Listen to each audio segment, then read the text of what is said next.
이재명 대통령이 여야 대표와의 오찬 회동에 이어 국민의힘 장동혁 대표와 단독 회담을 이어갑니다. 오늘 만남이 여야 협치 활로를 뚫는 계기가 될 수 있을지 주목됩니다. 한편 잠시 후 오후 2시 국회에선 미국 조지아주 한국인 구금 사태에 대한 현안 질의가 진행될 예정인데요. 관련 소식들 조기현 전 더불어민주당 법률위 부위원장, 윤기찬 국민의힘 법률위 부위원장 두 분과 함께 얘기 나눠보겠습니다. 두 분 어서 오세요. 어서 오십시오. 예, 오늘 정오부터 여야 대표와의 이 대통령의 오찬이 진행이 되고 있습니다. 특별히 시간 제한도 두지 않은 상태고요. 주제도 좀 자유로운 상태로 폭넓은 대화가 오가고 있다고 전해지고 있습니다. 사실 여야가 이제 각각 정식으로 당대표가 임명된 이후에 공식적인 자리는 이제 처음인데 지금 구체적인 어떤 내용이 오가고 있는지는 전해지진 않았어요. 먼저 오늘 만난다는 의미에 대해서는 좀 어떻게 보십니까? 일단 만남 자체에 좀 충분한 의미가 있죠. 지금까지 계속 특히 여야 관계는 이 강대강 대치 국면이 계속되고 있었고, 합리적인 대화의 분위기가 형성되지 않는 상황이었습니다. 근데 대통령은 적극적으로 여야와 대화하겠다는 의지를 밝혀왔고, 장동혁 대표 체제가 들어서기 이전에도 야당 대표들을 초청한 오천 만찬 회동도 계속하고 있었죠. 그런데 이제 이 각 당이 이 당 체제를 정비하고 정식으로 선출된 대표 체제를 만남은 이번이 처음입니다. 그러니까 여야 또 대통령과 야당과의 관계에 사실은 첫 출발의 의미가 분명히 있기 때문에 오늘 자리는 그 자체로서 의미가 있는 것이고 야당이 여러 가지로 지금까지 당정혁 대표라든가 다른 분들이 밝혀온 여러 가지 정부나 여당에 대한 요구 사항들이 있겠죠. 이런 대화들이 일단 허심탄회하게 오고 갈 것 같다. 이제 그 자체의 의미가 있는 것이고 구체적 성과를 너무 큰 기대는 하지 않아도 되지 않는다. 그냥 일단 대화를 시작했다는 것에 의미를 둘 수 있을 것 같습니다. 예. 어쨌든 이제 이 대통령과 여야 대표가 이제 새로 임명되고 나서 처음 가는 자리지 않습니까? 오늘 만남 어떤 의미 있다고 보세요? 일단 만남 자체가 의미가 있다고 보고요. 그러니까 지금 여야가 사실은 국민을 향해서 같은 출발선상에서 경주를 하는 모습이 아니고 각기 따로 달렸잖아요. 그러다 보니까 이게 사실 굉장히 어색한 부분이 없잖아 있고 그 역대 대통령과 야당 간의 어떤 영수회담 내지 여야정 협의체 등을 통해서 성과가 나온 경우가 거의 없어요. 그러나 어쨌든 그런 모습을 국민께 보여주는 것 자체가 사실은 이제 협치의 시작이다. 이 협치의 시작 이런 단초를 갖다가 야당 대표 또는 대통령이 어떻게 활용할지 또는 어떻게 성과를 이어가게 할지는 각자의 역할이기 때문에 그 부분은 이제 각자가 해나갈 부분이고 어쨌든 여야와 대통령이 만나는 이 모습이 다소 조금 중요한 시기에 만났던 부분은 정청래 민주당 대표와도 대통령과 그렇게 원활하다라는 모습이 안 보여지는 상황이기 때문에 대통령 입장에서는 정기국회를 앞두고 만나는 이 시기적 이유도 있지만 실제 민주당과의 미묘한 서로 간의 약간 온도차 이런 부분과 관련돼서 어색함을 갖다 풀 수 있는 기회로 활용할 여지도 없지 않아 있기 때문에 저는 야당과 여당, 대통령 다 만남의 의미가 있는 만남이다 이렇게 생각합니다. 두 분 다 오늘 만남 자체가 의미 있다고 말씀을 해주셨는데 사실 오늘 만남 앞두고 참 큰 관심을 모았던 게 바로 악수 여부였습니다. 그런데 악수했습니다. 지금 보이시죠? 방금 전에 이재명 대통령, 장동혁 대표 그리고 정청래 대표가 악수를 했는데요. 그 모습을 저희가 화면으로 보여드리도록 하겠습니다. 악수를 하고 있죠. 사실 장동혁 대표, 정청래 대표와 장동혁 대표 지금 악수하고 상당히 화기애애한 모습이었어요. 사실 악수를 하느냐 마느냐 이게 화제가 되는 것도 조금 신기한 상황이긴 한데 이 만남은 어떻게 보셨어요? 그러니까 이번 회동을 앞두고 악수를 할 것이냐 안 할 것이냐가 이슈가 되는 것 자체가 사실 이례적이죠. 근데 이제 정청래 대표의 처음 발언으로부터 시작된 상황이긴 한데 이게 정치적 수사라는 입장을 밝힌 바가 있고요. 당시에 국민의힘은 전당대회 과정이었고 또 그 과정에서 비상계엄 내란을 두고 이 명확한 입장을 보이지 않고 오히려 거꾸로 가고 있는 게 아니냐. 윤석열 전 대통령과의 관계 문제라든가 국민들이 요구하는 수준과 다른 방향으로 가고 있었기 때문에 대화가 쉽지 않을 것 같다라는 것을 정치적 수사로 표현한 것이었기 때문에 전당대회가 끝나고 새로운 대표가 선출이 되고 이런 자리가 마련되면 자연스럽게 손을 잡는 분위기는 만들어질 거라고 봤던 거고요. 예. 뭐 그 상황에 의해 자연스럽고 오히려 이제 이재명 대통령께서 중간에서 이렇게 재미있게 분위기를 풀어주는 아마 또 그런 모습이 있었던 것 같습니다. 일단 화기애애하게 손을 잡았다는 것, 뭐 형식적으로 손 잡는 것을 넘어서 실제 국민들께 필요한 어떤 대화를 나누고 맞습니다. 그게 구체적 성과까지는 아니더라도 적어도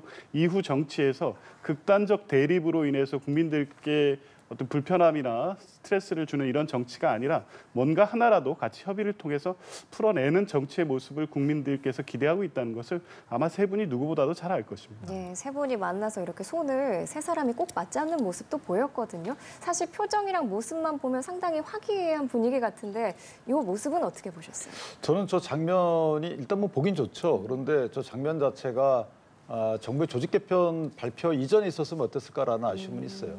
그러니까 조직 개편 전에 야당의, 그러니까 국민 절반의 어떤 이해관계를 대변하는 야당의 당대표와 논의를 했다. 그러니까 논의를 하는 자리를 먼저 만들고 그다음에 그 논의 자리에서 장동혁 대표가 건의한 내용이 반영되든 되지 않든 그다음에 이제 조직 개편 그 당정 협의를 통해서 최종안이 나왔으면 어땠을까라는 아쉬움이 있지만 어쨌든 뒤늦게라도 아쉬운 부분은 있는 상황에서도 저런 모습은 어떤 의미가 있냐면 예. 대통령 입장에서도 정치적으로 큰 이득이에요. 내가 이렇게 극단적으로 치닫는 여야를 중재해서 이런 자리를 마련했다라는 정치적 이득이 있는 거고. 통합의 그다음에 정치. 그렇죠. 정청래 대표도 최근에 마이웨이라는 어떤 비판에 대해서 예. 또는 일방적으로 여당이 아니고 야당 대표다 이런 또 비아냥을 듣고 있잖아요. 그런 대중의 시선에서 조금 자유로워질 수 있는 면이 있고 장동혁 대표의 경우에도 장동혁 대표 체제가 들어선 이후에 지금 여당에서 내란 프레임을 걸어서 계속 국내심의 존재를 인정하지 않고 있잖아요. 이런 내란 프레임을 극복할 수 있는 하나의 장면이 될 수가 있다. 그래서 어떻게 활용하는지 여부 이 부분을 국민께 보여주면서 어떤 내용으로 치닫는지에 관해서는 각자의 능력에 따라서 이것이 득이 될 수도 있고 해가 될 수도 있다. 이렇게 생각합니다. 이번 만남에 대해서 서두에 두 분께서 또 짚어주셨습니다만 사실 이제 국민의힘 장동혁 대표가 이재명 대통령이 그 미국과 일본 순방 기간에서 그때 기간 동안에 사실 이제 당선이 됐고 대통령이 돌아오자마자 장동혁 대표의 회동 성사를 좀 지시할 정도로 어떻게 보면 이번 만남을 좀 서둘러 왔다 이렇게 볼 수가 있겠는데요. 대통령 입장에서도 야당과의 좀 협치를 이어가는 이 모습을 좀 연출하고 싶었다라는 말씀도 해주셨는데 어쨌든 대통령의 의지를 드러낸 자리라고 좀 봐야겠죠. 예, 저는 뭐 이걸 대통령이 그런 상황과 분위기를 국민들께 그냥 보여주기 위해서 형식적으로 마련하는 이벤트라든가 뭐 이 그 격식 맞추기 이런 의미로 생각하지 않으실 거라고 봅니다. 일관되게 말씀하는 것은 야당 대표는 국민의 대표로서 당연히 만나야 되는 것이고 당연히 순방 외교의 성과에 대해서 설명하고 또 야당의 의견을 경청하고 대통령으로서의 책임이고 의무라고 생각하시기 때문에 뭐 형식과 내용, 시기가 문제였지 언제든지 계속적으로 이런 대화는 이루어질 거라고 보고요. 다른 정치적 명분 때문에 대통령이 대화를 거부하는 일은 앞으로도 없을 겁니다. 예. 그렇기 때문에 장동혁 대표께서도 이제 그런 부분을 충분히 잘 아실 거고 그래서 필요하면 언제든지 대화를 요청하고 또 요구사항을 전달할 수 있는 그런 대통령이고 합리적 대화가 가능한 대통령이라는 걸 뭐 장동혁 대표도 아실 거기 때문에 예. 이후에도 이번에는 뭐 여야 또 대통령과 함께 일단 만나고 그다음에 양자 회동이 연결되지만 이후에 대통령은 뭐 야당과의 대표의 그 회동이라든가 대화를 마다하지는 않을 뿐이다. 이런 부분을 생각하신다면 굳이 오늘 이 자리에서 뭔가를 야당의 존재감을 보여주기 위해서 무리한 정치적 주장을 할 것이 아니라 첫 대화의 출발로서의 의미, 이후 또 이어지는 대화에서 야당으로서의 역할을 하면서 또 정부를 견제하고 또 요구할 것은 요구하고 이렇게 실용적인 대통령과의 야당과의 관계를 만들어가는 길을 장동혁 대표께서도 먼저 적극적으로 열으셨으면 좋겠습니다. 예. 어쨌든 이제 3자 회담에 이어서 국민의힘 그러니까 야당 대표와도 양자 회담을 이제 예정을 했어요. 그러니까 이제 어쨌든 간에는 야당과의 협치를 좀 이어가겠다라는 의지를 좀 엿볼 수 있는 부분일까요? 근데 협치가 사실은 쉽지는 않죠. 그러나 협치로 어떤 성과물이 안 나온다 하더라도 저런 장면들이 계속 나오는 것은 좋습니다. 예전에 그 김대중 전 대통령과 그 7번의 영수회담을 했던 이해창 전 대표가 그런 말을 했어요. 7번, 그때 7번, 1년에 7번 만났거든요. 상당히 자주 만났습니다. 예. 7번 만나서 7번 뒤통수를 맞았다. 물론 그만큼, 왜냐하면 여야 또는 한쪽 정당에 속해 있는 대통령 입장에서 보면 정치적으로 야당의 어떤 그 건의를 들어주게 되면 이건 본인들 손해라고 생각을 할 수도 있습니다. 그러니까 예를 들면 직선제나 FTA 이런 식의 거의 국가적 거대 어떤 아젠다가 아니면 실제 그와 같이 야당이 건의하는 사실 일방적으로 들어주기 어려운 건 맞아요. 그러나 지금같이 그 민주당의 독재처럼 두 번째 국회 이어오는 독재처럼 일방적인 전형을 했던 경우는 없거든요. 이런 경우에는 대통령의 역할이 필요하고 사실 한두 개 정도는 수기 과정을 거치도록 되돌려 보내거나 또는 그런 식의 어떤 그 조치를 할 필요가 있는데 어쨌든 야당 입장에서 보면 그런 조치가 이어지든 지지 않든 이런 식의 대통령과 여당 대표의 만남을 자주 할 필요는 있는 거죠. 이해창 대표가 말했듯이 7회 7배, 7번 배신당한다 하더라도 그러나 계속 만나야 됩니다. 그래야지만 이게 국민께 저렇게 야당 입장에서 보면 저걸 줄기차게 주장하고 있구나라는 것을 알릴 수 있는 여러 가지 상황이 되기 때문에 처음에 어떤 그 서로 간의 합의점이 나오지 않는다 하더라도 계속 만나는 필요는 있다. 저는 그렇게 생각합니다. 네, 오늘 회동은 특별한 의제 제한을 두지 않고 자유롭게 진행을 하기로 했습니다. 뭐 아직까지 구체적으로 어떤 얘기가 오가는지는 전해지지 않고 있지만 현안에 뭐 제한 두지 않고 꺼낼 수 있는 만큼 오히려 민감한 쟁점들이 전면으로 부각돼서 좀 충돌할 우려도 있지 않을까 이런 걱정도 있더라고요.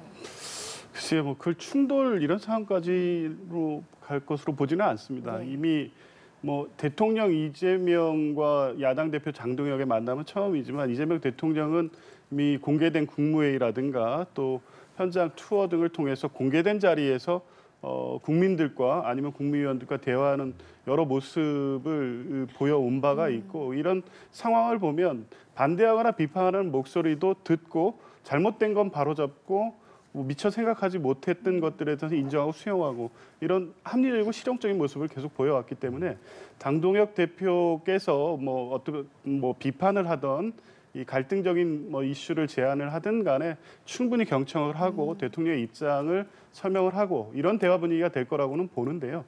한 가지 꼭 당부드리고 싶은 말씀, 물론 이제 진행이 되고 있기 때문에 이후 대화 과정에서도 이건 안 된다, 하지 마라 이런 반대 이슈만을 가지고 대통령을 지적하는 방식의 대화는 비생산적이다 이렇게 보여요. 그러니까 단적인 예를 보면 이재명 대표 시절에 윤석열 전 대통령과의 가장 늦은 여야 이 대통령과의 야당 대표와의 회동이 있었는데 그때 모두 발언 잠시 공개하고 비공개 회담으로 가기 전에 이재명 대표가 급히 기자들이 있는 자리에서 10분 정도 모두 발언을 한 바가 있는데 그때 내용들을 보면 민생회복조치, R&D 보건, 전세사기 특별법, 의료개혁, 연금개혁 등 당시 꼭 필요한 현안 이슈에 관련해서 이런 부분을 하셔야 된다라는 제안이었습니다.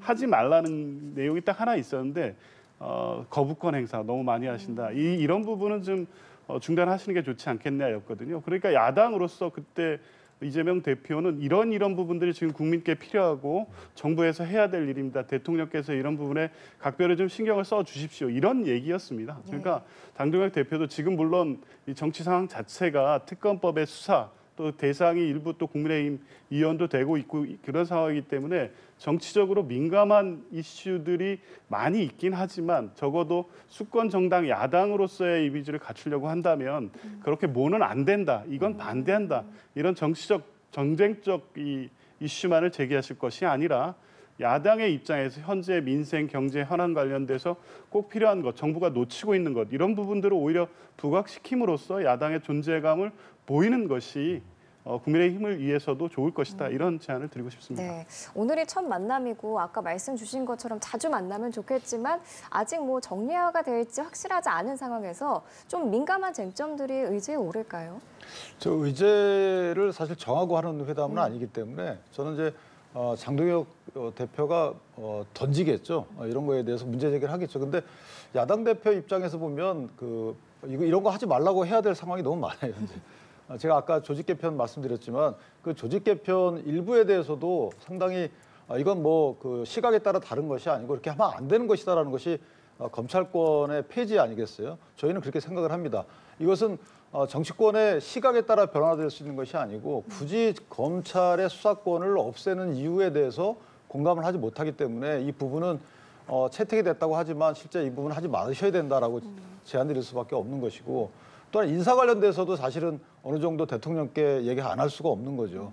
인사의 문제도 저희가 말을 안 할 수 없고, 그다음에 외교적인 측면에서도 뭐 다룰지 모르겠지만 어쨌든 현재 그 조지아주 문제 이 부분은 이게 포괄적으로 보면은 저희가 정상회담을 통해서 어느 정도 관세 관련된 어떤 합의를 했다 이렇게 얘기를 알고 있지만 어떤 내용은 합의가 돼 있는지 이게 문서화돼 있지도 않고요. 비망록도 작성이 안 돼 있는 상태라고 알고 있습니다. 그렇다면 앞으로 계속 그런 문제가 불거질 수 있기 때문에 대통령께 자세히 설명을 들어야 되겠죠. 예. 어떤 내용에 대해서 합의가 됐고 어떤 내용은 미진하고 어떤 내용은 진행 중인 것에 대해서 듣고 만약에 이 들은 내용을 대통령께서 이 부분은 아직 국민께 알려주지 마라. 혼란스러우니까 이런 정도의 엠바고를 만약에 부탁을 한다면 그 정도는 야당 대표가 들어줘야 되겠죠. 그러나 꺼리낌 없이 정부에 대해서 협의를 해야 되는 부분이고 그래야지만 서로 간의 파트너로 인정이 되는 거다. 이런 문제가 있는 거고 또 하나 이제 대통령께서 앞으로 야당의 어떤 문제 제기를 어느 정도 받아들일지에 대해서 가이드라인을 주셔야 돼요. 지금 국회 문제는 국회에서 알아서 하십시오. 이렇게 얘기하게 되면 대통령과 얘기할 수 있는 게 거의 없습니다. 왜냐하면 국회에서 왈가왈부될 수 있는 수기 과정을 전혀 거치지 못하고 있기 때문에 그런 상황이라서 거부권을 갖고 있는 대통령에게 야당 대표가 어느 정도 제한할 수밖에 없고 그와 관련된 그 의제 제한 없는 논의 이런 부분은 장을 열어주셔야 됩니다. 예, 알겠습니다. 말씀해주신 사실 이 정부 조직 개편안 이야기를 좀 여쭤볼게요. 지금 이제 검찰청 해체나 기재부 분리 등을 핵심으로 한 내용의 정부 조직 개편안이 어제 발표됐습니다.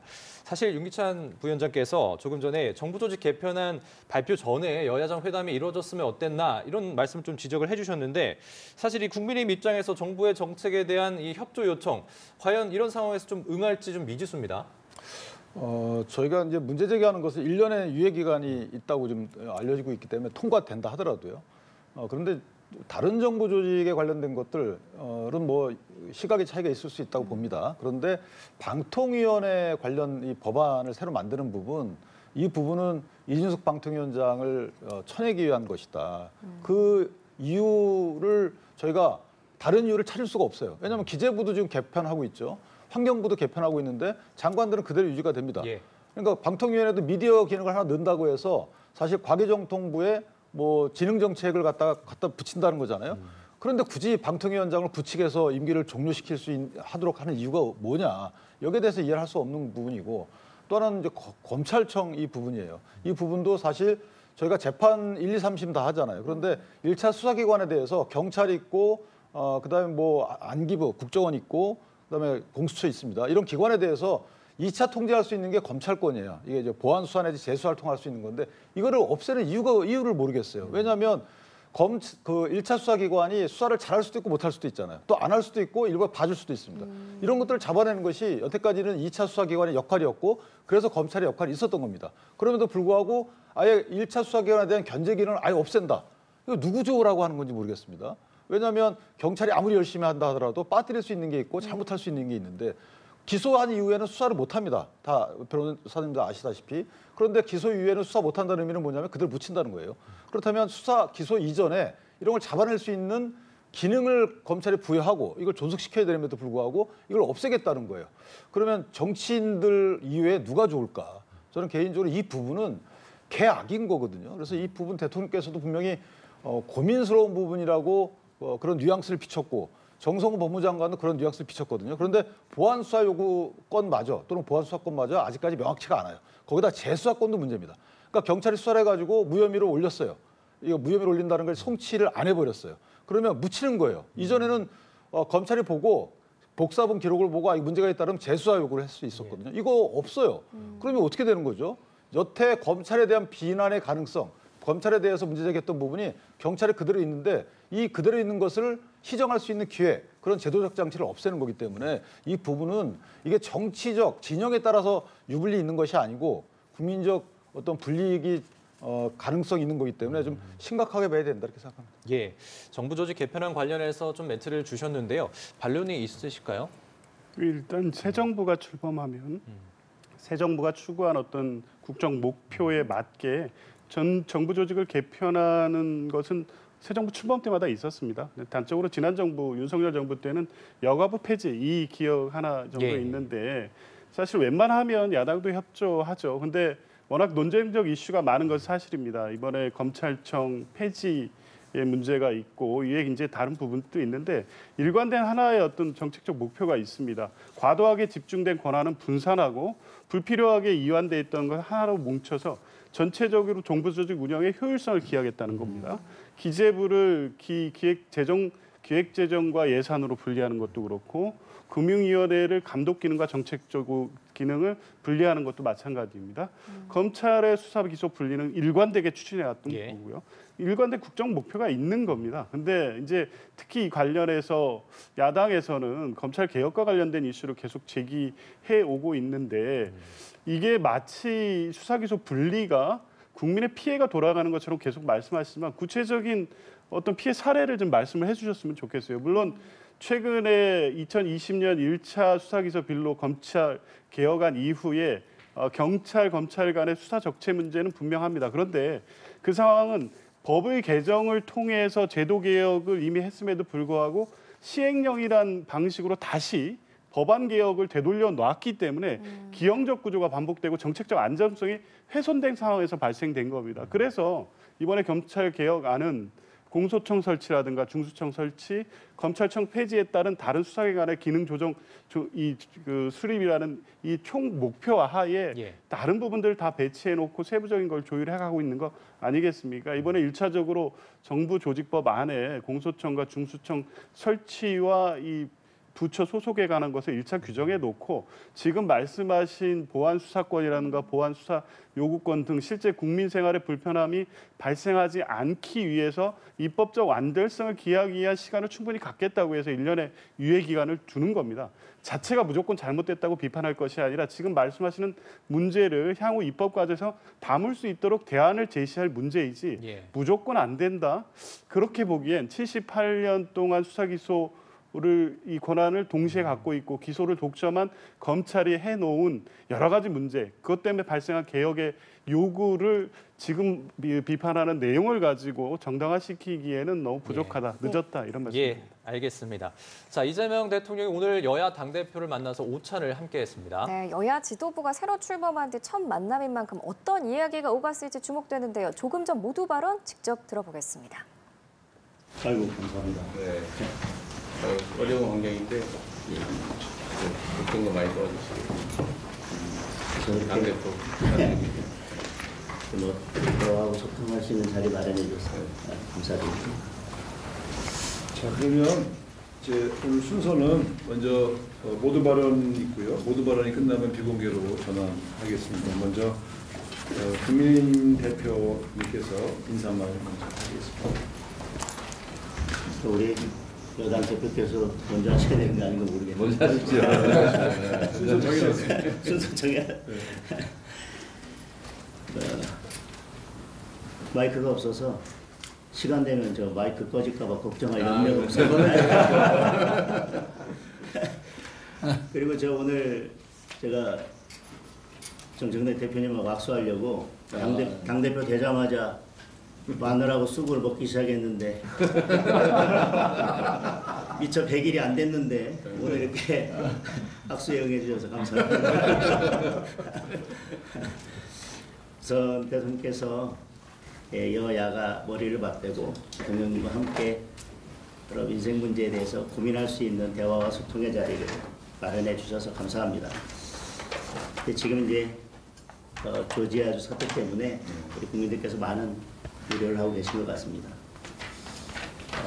동맹국에서는 있을 수 없는 일이 발생했기 때문에 왜 굳이 지금 한국인가 외교적 함의가 어떤 건지 잘 들여다볼 필요가 있다고 생각합니다. 대통령께서 곧 취임 100일을 맞이시는데 그동안 그때 짐이 무거우셨을 것 같습니다. 그 짐을 여당과 또 야당과도 함께 나누시면 조금 더 그 무게가 덜하지 않을까 이런 말씀을 드립니다. 그리고 취임 100일을 한마디로 표현드리면 불확실성과 불안감이 증가한 시기가 아니었나 싶습니다. 관세 협상이 아직 진행 중이고 관세 협상의 결과도 일본과의 격차가 벌어지고 있는 것 같습니다. 그런 와중에 이런 조지아주 사태 같은 일이 벌어져서 국민들의 불안감이 높아지고 있는 것 같습니다. 그 와중에 또 북중러의 위협 때문에 한반도의 긴장감이 고조되고 있어서 그런 점들에 대해서 대통령께서 세심하게 살펴주셨으면 하는 부탁의 말씀을 드립니다. 대외적인 여건이 이렇게 녹록치 않은데 또 국내 기업들의 기업 환경도 또 녹록치 않은 것 같습니다. 상법, 노란봉투법이 통과되었고 중대재해처벌법에 대해서 강력한 적용을 말씀하시면서 지금 건설 경기가 악화되고 있고 내수 부진이 이어지고 있습니다. 그에 따라서 고용도 악화되고 있고 청년 실업도 증가하고 있고 자영업자들의 폐업도 증가하고 있는 상황입니다. 이런 악순환이 계속되고 있기 때문에 여러 여건들을 살피셔서 기업들이 숨쉬고 원활히 기업 활동할 수 있는 여건들을 만들어 주십사 하는 부탁의 말씀도 드리겠습니다.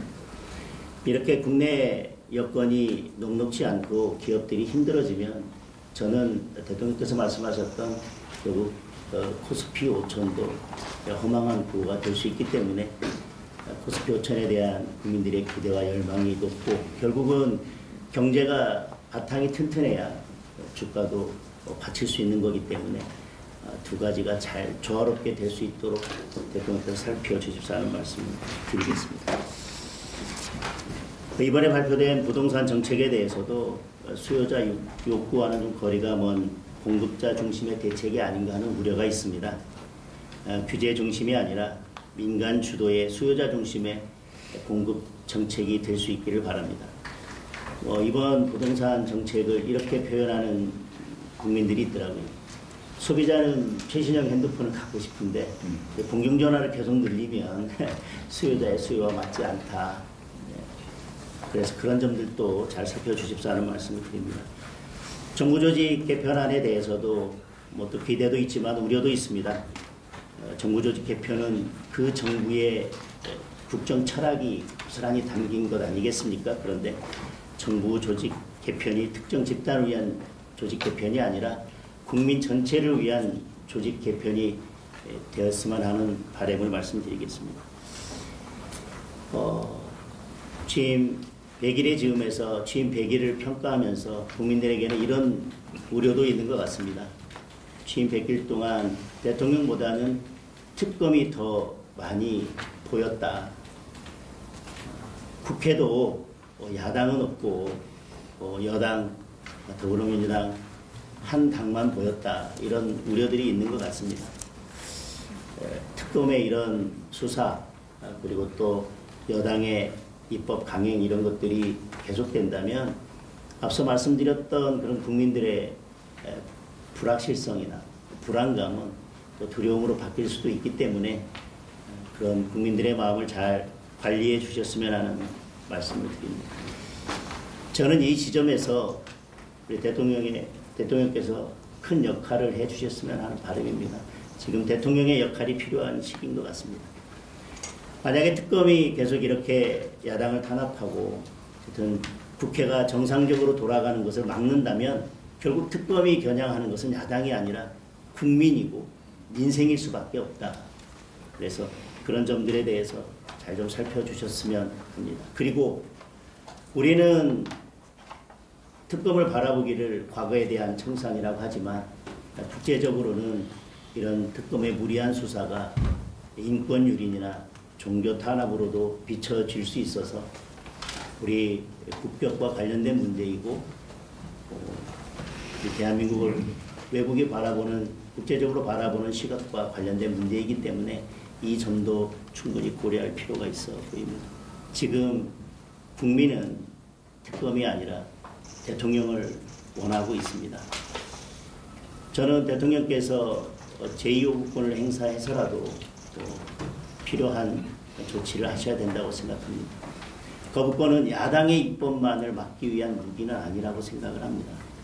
민생을 살리고 정치를 복원하고자 한다면 저는 지금 특검을 연장하겠다는 법안이나 특별재판부를 설치하겠다는 이런 법안들에 대해서는 대통령께서 과감하게 제2요구권을 행사해 주십사 하는 건의를 드립니다. 그렇지 않다면 지금 이런 여러 법안들, 특히 특검을 연장하거나 특별재판부를 설치하는 이런 법안들이 결국 대통령의 뜻과 같은 것이 아니겠나, 대통령의 뜻과 일치하는 것이 아니겠나라고 국민들께서는 오해하실 수도 있다고 생각합니다. 지금은 사법부가 권력 앞에서 스스로 누워서 자는 척을 하고 있지만 헌법 질서에 맞지 않는 이런 특별재판부 이런 것들이 강행이 된다면 저는 지금 자고 있는 사법부를 일으켜 세울 수도 있다는 우려를 합니다. 헨리 키신저가 정치적 대화는 갈등을 해결하는 열쇠라고 했습니다. 특정 진영이 아니라 국민 모두의 대통령이 되어 주십사 하는 부탁의 말씀을 드립니다. 상대를 죽여야 내가 사는 정치를 끝내는 대통령이 되어 주십사 하는 부탁의 말씀을 드립니다. 견제와 균형이 무너지면 민주주의는 사망합니다. 대통령이 지금 그런 균형추의 역할을 해주셔야 한다고 생각합니다. 대통령께서 정치를 복원하는데 중심적인 역할을 해주신다면 저희 야당도 비판할 것은 비판하되 민생을 위해서 머리를 맞대고 협조할 부분은 적극 협조해 나가도록 하겠습니다. 그래서 민생과 경제를 위해서 대통령께서 여야 대통령과 함께 모여서 머리를 맞댈 수 있는 정부와 여당과 야당이 함께 머리를 맞댈 수 있는 소통 창구를 만들어 주시고 그 소통 창구를 계속 열어주십사 하는 부탁의 말씀을 드리겠습니다.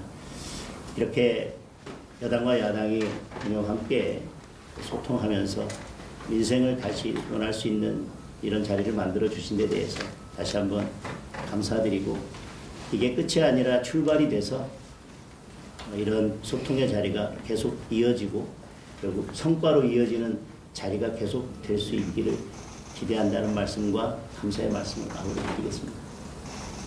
더 세게 하실 줄 알았어요. 감사합니다. 네. 네, 이어서 더불어민주당 대표님 한번. 네, 우리 장동혁 대표께서 써오실 것 같아서 저도 좀 써왔습니다. 네.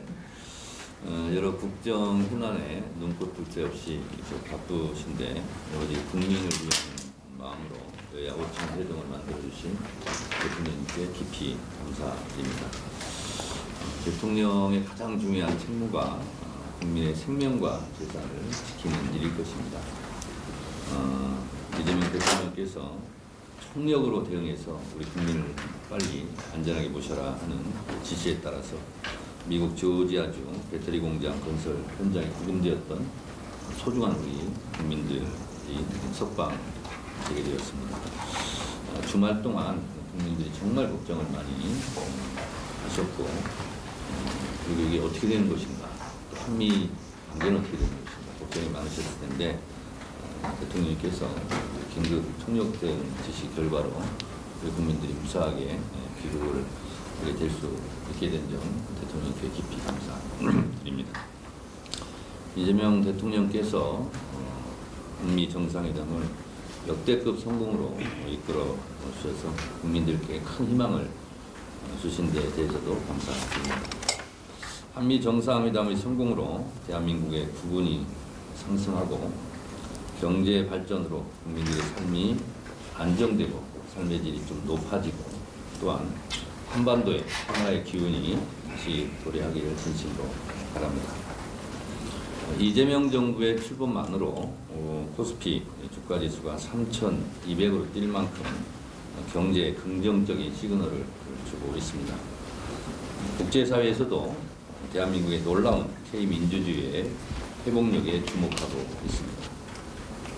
며칠 후면 이재명 대통령께서 유엔에 가서 또 연설도 하시고 주도적인 역할을 하시는데 이번에도 잘 성공하고 돌아오셨으면 좋겠습니다. 10월 말이면 경주 에이펙에 미국 트럼프 대통령도 오시고 중국의 시진핑 주석 등 세계 주요 정상들이 참석합니다. 대한민국의 국제적 위상을 높일 수 있는 절호의 찬스입니다. 이러한 중요한 국면에 대통령께서 이렇게 여야 지도부를 초청해 주셔서 다시 한번 감사드리고 특히 장동혁 우리 대표님과 악수할 수 있는 그런 기회를 주셔서 감사드립니다. 대통령께서 트럼프 대통령과 정상회담에서 피스메이커, 페이스메이커 이렇게 이런 말씀을 하셨는데 오늘은 하모니 메이커가 된 것 같습니다. 장동혁 우리 대표님께 뒤늦게나마 당선되신 걸 축하드리고 말씀하신 그런 소통의 창구 이런 것이 굉장히 중요한 것 같습니다. 그래서 오늘 하루가 아니라 다음에 더 좋은 만남이 이렇게 오늘처럼 이어졌으면 좋겠습니다. 존 F 케너디는 말했습니다. 정치는 가능성의 예술이다.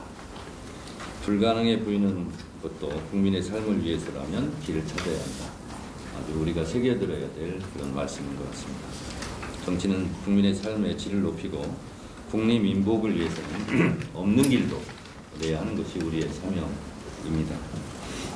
국민과 국가를 위해서라면 여야가 머리를 맞대고 지혜를 모아야 합니다. 그것이 정치의 본령이라고 생각합니다. 어렵게 만난 만큼 오늘 좋은 대화가 좋은 성과로 이어졌으면 좋겠습니다. 정치는 늘 국민을 생각하고 국민을 믿고 국민만 보고 국민의 뜻에 따라 가야 합니다. 우리 국민들은 지난 12.3 비상계엄으로 헌법과 민주주의의 소중함을 다시 한번 깨달았습니다. 비상계엄을 막으러 국회로 달려오신 국민들과 소극적으로 임무를 수행하는 군인들 덕분에 우리는 다시 헌법과 민주주의를 지켜낼 수 있었습니다. 헌법으로 헌법의 적을 물리쳤고 민주주의의 힘으로 민주주의의 적을 몰아냈습니다. 우리 국민들은 완전한 내란 종식을 바랍니다.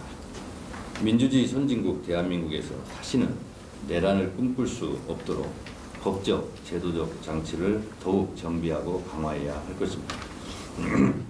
또 내란에 가담한 내란 우두머리와 주요 임무 종사자, 부하 수행한 내란 세력들을 철저하게 척결하고 처벌해 역사의 교훈으로 남겨야 합니다. 오늘의 죄를 벌하지 않는다면 내일의 범죄에 용기를 준다는 말을 명심해야 할 것입니다.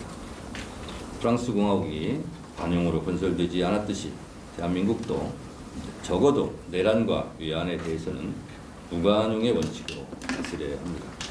우리 제도권 정당은 이런 내란 종식의 여야가 따로 있을 수 없다고 생각합니다. 오늘 여야가 만난 만큼 비상계엄에 대해 책임 있는 세력들은 국민들께 진정 어린 사과를 하고 내란 종식에 서로 협력했으면 좋겠습니다. 국정은 개혁과 민생 두 개의 수레바퀴로 조화롭게 굴러가야 합니다. 개혁이 민생이고 민생이 개혁입니다.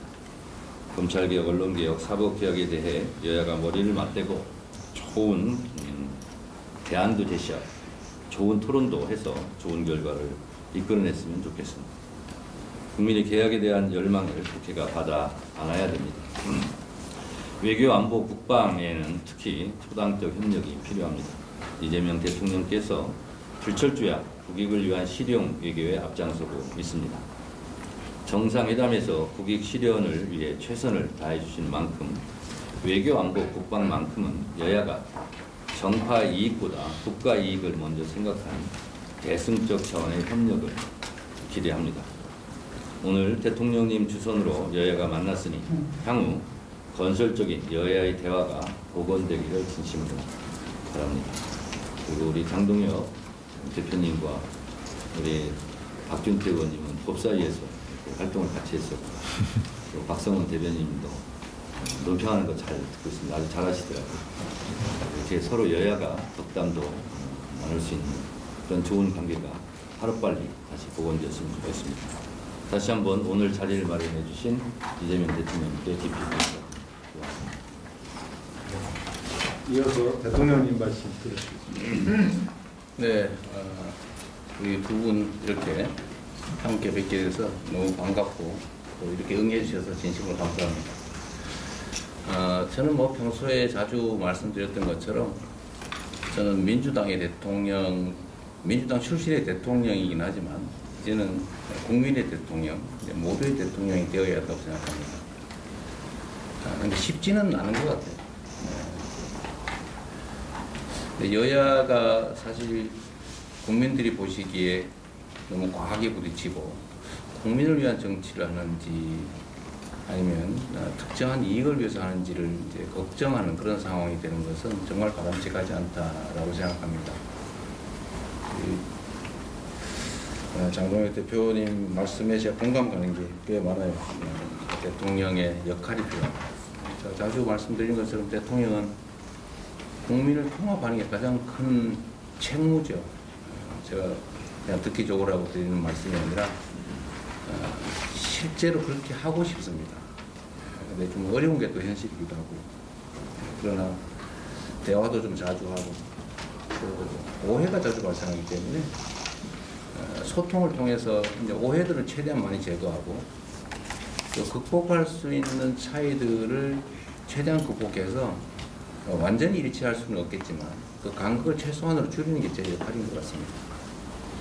그리고 저는 여당뿐만 아니라 이제 야당의 의견도 드리고, 야당은 하나의 정치 집단이기도 하지만 결국은 또 국민의 상당한 일부를 또 대표하기도 하기 때문에 저는 그분들의 목소리도 당연히 들어야 하고 그분들을 위해서 정치해야 되는 게 맞죠.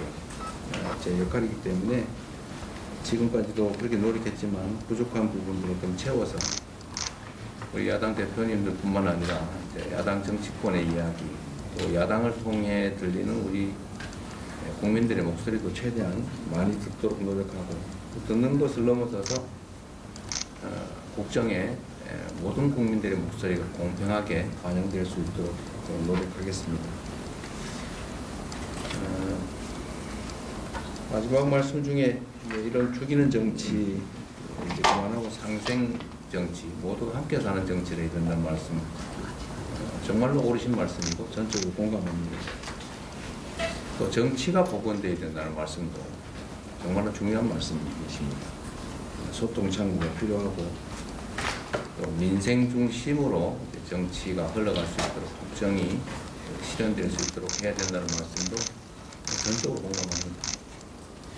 오늘의 이런 자리가 이제 쉽지 않게 마련됐지만 앞으로도 자주 뵈면 좋겠어요. 연락도 자주 주시고 또 여야 간의 대화도 실제로 좀 많이 하시고, 저도 야당 대표를 했죠. 야당 대표를 하면서 많이 느낀 게 그런 겁니다. 이 정치라고 하는 게 어쩔 수 없이 자기 지지계층의 목소리를 낼 수밖에 없는 측면이 있죠. 그러나 또 한편으로는 나라 살림을 책임지는 중요한 한 축이기 때문에 저는 야당도 주요한 국가 기관이라고 생각해요. 그러면서도 서로 용납될 수 있는, 용인될 수 있는 것들을 최대한 찾아내고, 그래서 공통 공약 같은 거는 좀 과감하게 같이 시행을 해보는 것도 좋은 방법이 아닐까 생각합니다. 제가 이제 비공개 자리가 이제 또 열리게 되면 이런저런 말씀을 드리겠지만, 제가 이번 정상회담을 준비하고 또 실제로 치르면서 그 생각이 정말로 많이 들었어요. 우리가 다투되 경쟁은 하되 우리 국민 또는 국가 모두의 이익에 관한 것들은 한 목소리를 낼 수 있으면 참 좋겠다. 그런 생각이 아주 현실적으로 들었습니다. 지금 매우 어려운 상황입니다. 그러니까 제가 한미 또 한일 정상회담을 하면서 제가 이따가 좀 말씀을 드리겠습니다만, 제가 공개 석상에서 가끔씩은 나라의 힘을 좀 길러야 되겠다라는 말씀을 드리는 이유가 있습니다.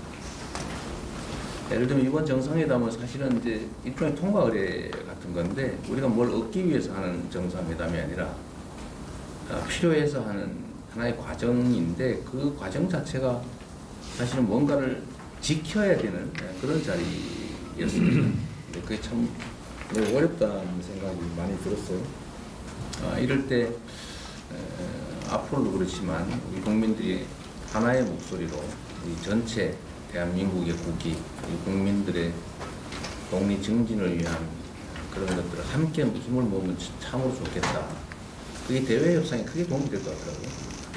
그런 생각이 많이 들었고, 오늘 장 대표님 말씀하시는 거니까 많이 도와주실 것 같아서 많이 하시면 됩니다. 감사드리고요. 우리 또 정 대표님은 여당이신데 더 많이 가지셨으니까 좀 더 많이 내어주시면 좋겠어요. 네. 그렇게 하겠습니다. 네, 그런 의미에서 저는 이따가 말씀드릴 텐데 우리 장 대표님, 이 정 대표님 하신 말씀 때문에 더 하실 말씀이 있을 것 같아서 공개적으로 한 번 더 하시죠. 말씀 한번 하십시오. 뭐 반론하고 싶은 분도 있을 것 같은데 그렇게 하고 비공개로 바꾸면 좋겠습니다. 하여튼 이런 자리에 함께해 주셔서 응해 주셔서 네. 감사드립니다. 다시 한번 말씀드릴 기회를 주셔서 감사합니다. 이런 게 저는 협치의 모습이라고 생각합니다.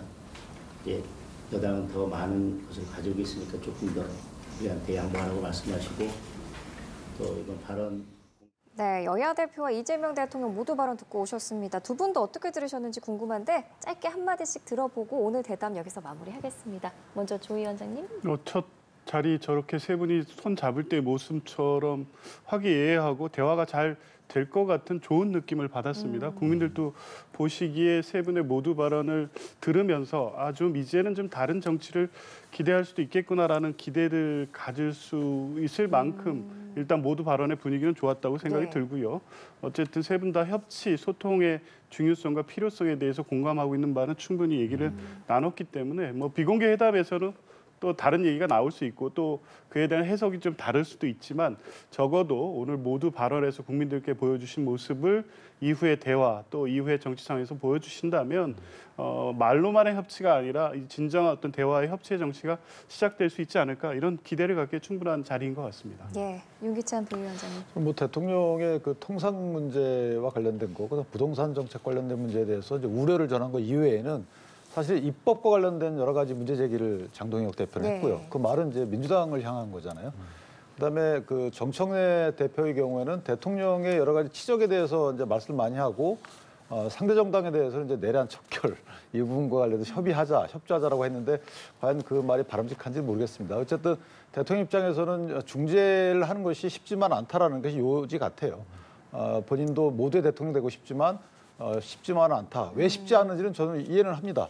정청래 대표가 워낙 강성이고 실제 대통령의 어떤 의지가 있다 하더라도 정청래 대표가 그에 응해줘야 되는데 그런 부분 관련해서 어떤 모습으로 앞으로 또 진전될지 그러나 어쨌든 이런 모습 자체가 하나의 또 그 계기가 될 수 있다고 보고 다들 열심히 국민만을 위해서 나아가주길 바란다 이런 마음입니다. 네, 두 분 말씀 여기까지 듣겠습니다. 조기현 더불어민주당 법률위 부위원장, 윤기찬 국민의힘 법률위 부위원장 두 분과 함께했습니다. 잘 들었습니다.